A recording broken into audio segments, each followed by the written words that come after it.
Happy New Year and welcome to our first video for 2021. Today we're going to look back at 2020 and talk about our expectations for 2021, all with a focus on electric vehicles, of course. My name is Inge and today I'm joined by Guillaume. Hello, Guillaume. Hello, Inge. New car registrations were down almost 25% for 2020. How did electric vehicles do? Okay, so if we talk about battery electric vehicles, the market went up 17% in Ireland, so that's positive, from 3,444 to over 4,000 units. So, and the market share went from 2.9% to 4.5%. So now it's 1 out of 20 vehicles sold in Ireland is battery electric vehicles. Then we can add on top of it the plug-in hybrids. So plug-in hybrids went from 1,333 to 2,491. Sorry, that's a progress of 87%. So that's a bigger progress, and the market share went from 1.1 to 2.8%. So that's a bigger progress. It's a bit disappointing in a way compared to the rest of Europe. So the rest of Europe also went down, as in general, more or less 25%. We don't have the numbers yet because we're early January, but it's probably around that numbers. But the electric car market went up much more, double, triple in some EU markets. So we are kind of lagging behind the rest of Europe. So that's an important thing. The other thing I wanted to talk about is imports as well, because they play a big effect in Ireland. Battery electric vehicles, not many were imported, but 450. So it's actually down compared to last year. So not many imports of BEV, but plug-in hybrid imports were huge, and they went up 61% to almost 4,000 units. So a lot of plug-in hybrids today are being imported from the UK onto Ireland. However, with Brexit, lots of purchases were anticipated at the end of 2020, and it's probably going to go down because the cost is going to go up. We don't know exactly how much more it's going to cost to import a car because there's a bit of mixed signals everywhere, but it's going to cost more, 10, 15% more. So probably people bought in 2020 instead of 2021. And what were the best-selling electric vehicles in 2020?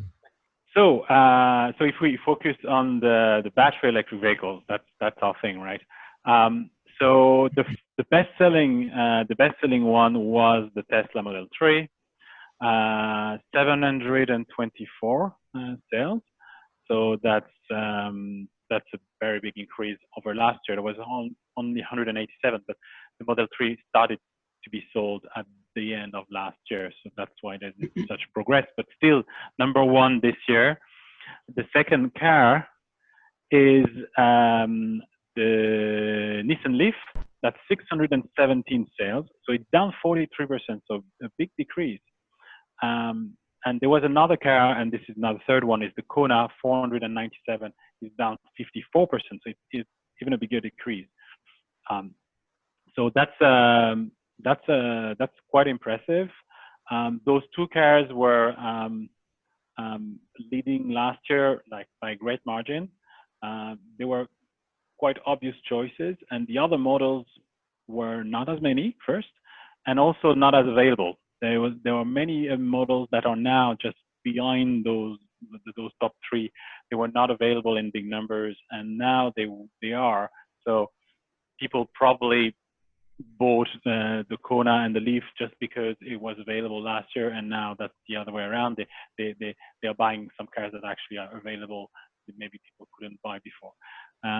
So yeah, another thing I wanted to say, because it's a big surprise, is actually I was saying that it was the second and third cars, because the second best-selling vehicle, actually no one saw it coming. It's actually the Renault Kangoo. It's a van. So it's 613, so it's almost as many as Tesla Model 3s. And it's a bit of a special thing because van sales, they are fleet sales, and they can go up and down for just one contract. And in this case, it's An Post. An Post purchased hundreds of vehicles, of electric vehicles last year, and almost only Kangaus. So those vehicles are green, they're getting around, and they are pretty much spread around the country in all the shorter routes. Maybe not the ones in Connemara, but in probably most cities, they will only have those vehicles now. So that's quite cool, I have to say. But it's true, we don't see them usually in sales because we focus on cars. But the Kangoo is actually the second best-selling vehicle, electric vehicle in Ireland last year. So what do you think happened to the Leaf and the Kona? As I was saying before, I think there's a part that is because of the availability of those vehicles versus non-availability on the others. So if you look down after the fourth best-selling is the Kia Niro, that was not available in great numbers in 2019, and this is 393. And then you've got the ID.3 as well. So the ID.3 is obviously stealing customers from Nissan, and that's 358. So it's kind of a similar family car. So you could see a direct competition for the Leaf. The ID.3 has a bigger range, a bigger battery in this base model. So it's quite interesting, and it's a new car coming on the market. So a lot of people were waiting for that car. But if you look at the Leaf is second, so it looks like it's not great compared to last year, especially because of the decrease of 40-50%. We don't have the numbers yet, but I'm pretty sure it's better than the rest of Europe. There's no way the Leaf is second overall in Europe. It's going to be down in the ranks, probably in the top 10, but maybe not in the top 5. So that's for sure. The Leaf has never been that popular in other places. It is in Ireland, and that's for historical reasons. Nissan has been pushing the Leaf since the first generation very strongly, and the Leaf has had like 90% market share for all those years before other EVs came up. And so there's a very strong customer base, and the people love their Leafs. They are very reliable, very dependable cars. So if you have one, you're happy with it, you go for another one. So I think that's why the Leaf is still strong, relatively speaking, in Ireland. The Renault Zoe was also down 11%. And the new model offers a lot of range for the money. And we were both quite impressed when we previewed it in December 2019. It's selling really well in other European countries. So why not in Ireland? That's a very good question. I would like to have an answer. It's really surprising because the car is really good. It's ticking all the boxes. It's a small hatchback. It's a form that's popular in general. Also, it has a range versus price that is really attractive, because that's two arguments usually people say. They say electric cars are too expensive, they do not have the range. The Zoe is actually ticking those two boxes for an EV. And yeah, it's down 11%. The launch was in March. It was in the middle of the pandemic, the first lockdown, and also it didn't really help Renault to sell it. So probably that was a bad timing. But I would have expected people to buy it after, like they did with the other EVs. But yeah, like down to 11%, that's a bit of a surprise.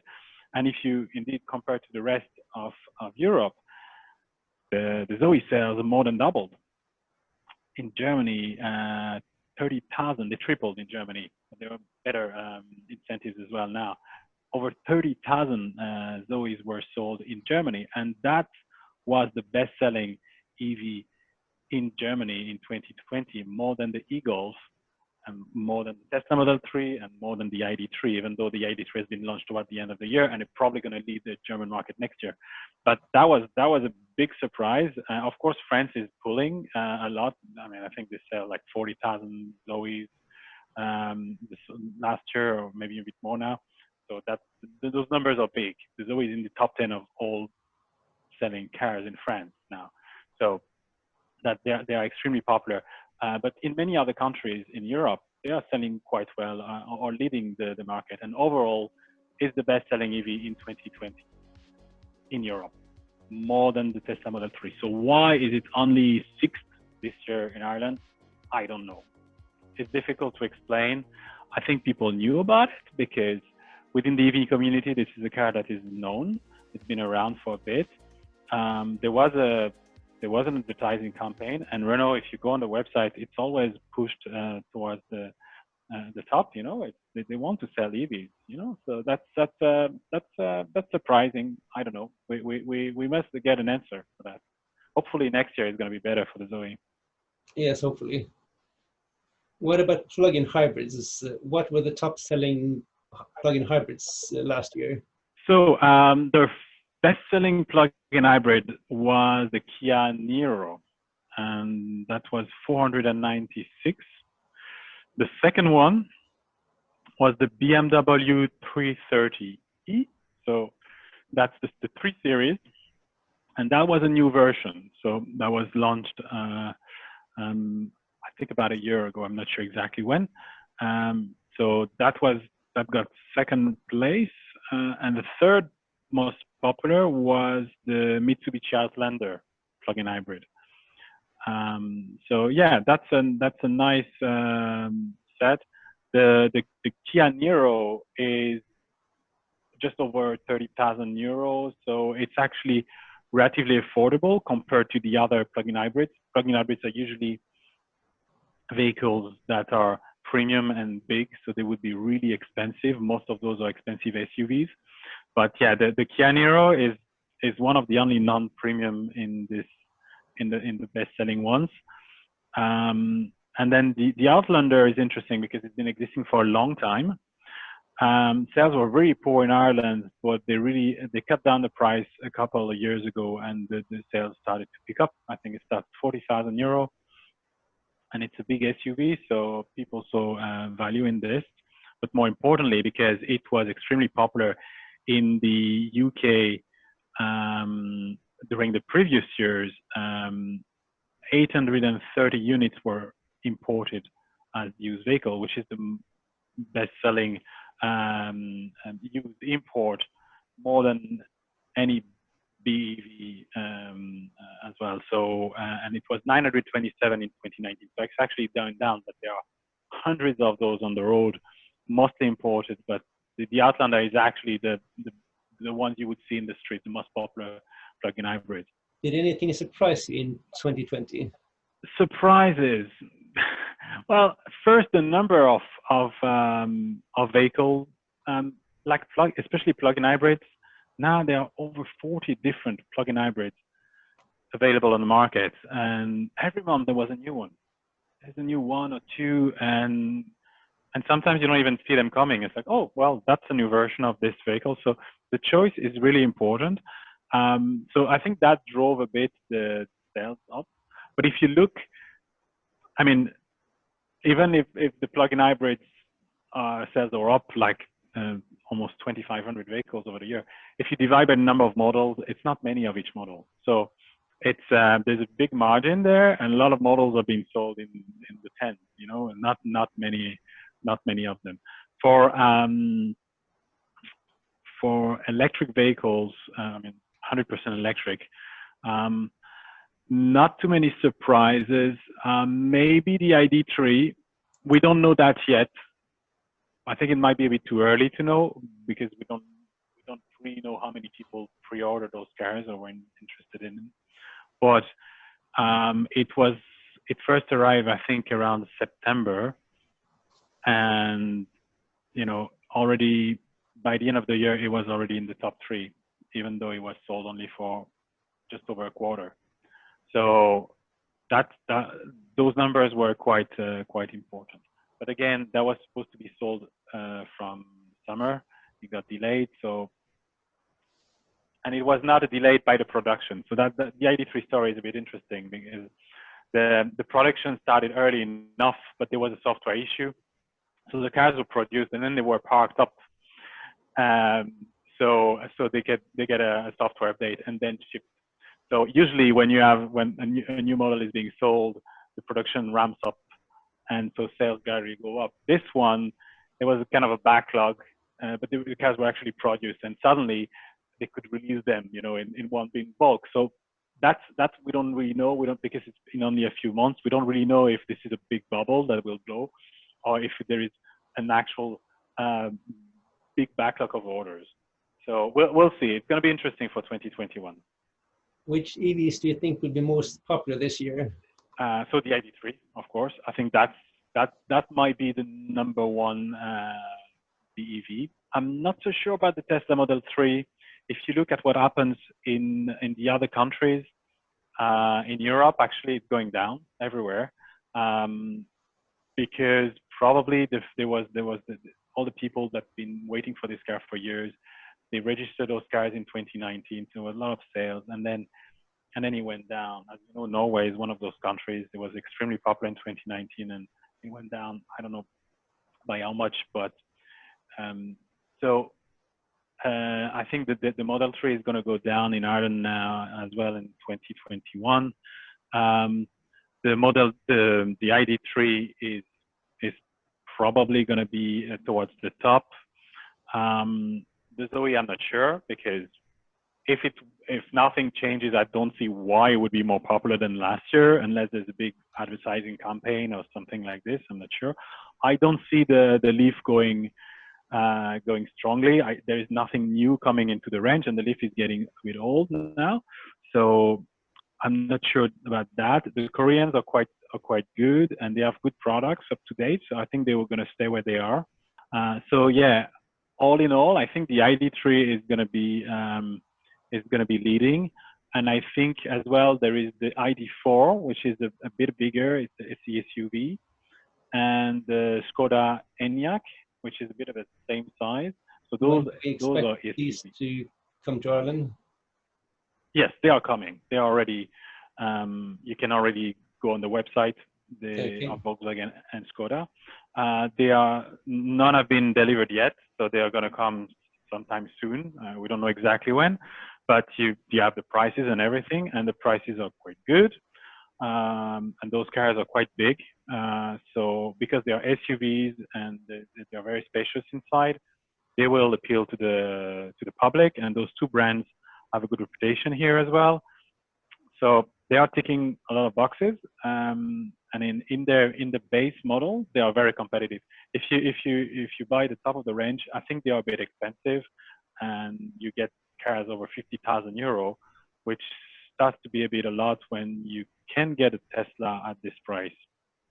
So you could wonder about that, but there are models around below 40,000, around 40,000. Those SUVs are very competitive, and I think they will definitely be in the top 10. I think both of those, ID.4 and Enyaq, and maybe the top 5 of all cars. No, of battery electric cars. Of battery electric, okay. Yeah, for in general for the market, I think the market share of electric vehicles is going to go up again. That's for sure. So we're at 4.5% in 2020. I'm not sure what's going to be the market share in 2021, but it's going to be more than that. That's for sure. In terms of volume, it's very difficult. I don't know. I'm not specialist of economy in general, but because of COVID, we're going to get a recession soon, probably. So overall, car sales might go down again in 2021, maybe a bit, maybe more, maybe they will be stable. But in terms of market share, BEVs will go up anyway. There are more and more cars coming, so. And there is also the Kangoo. Yes. As you know, yes. you might have seen the picture behind that just faded away. It's actually gone, that's the Kangoo that's been presented already. So there's a new Kangoo coming up, and it should have CCS, and it should be quite good in electric form, and it might even be sold as a plug-in hybrid and plug-in and regular hybrid. We don't know that yet, but the car is coming on the market during the year, and maybe not in Ireland. You know, we might have to wait the end of the year. We don't know. And in electric form, it might take a few more months again. So I'm not sure for 2021. But the Kangoo is going to be interesting for van sales. The Kangoo has never been too popular in passenger form here, except 20 years ago when it was initially launched in Ireland. It was kind of popular at that time, but then since it's not even sold at the moment in passenger form. But in van, it's gonna be a very, very competitive proposition. We know that already. And what kind of range does the Kangoo van have?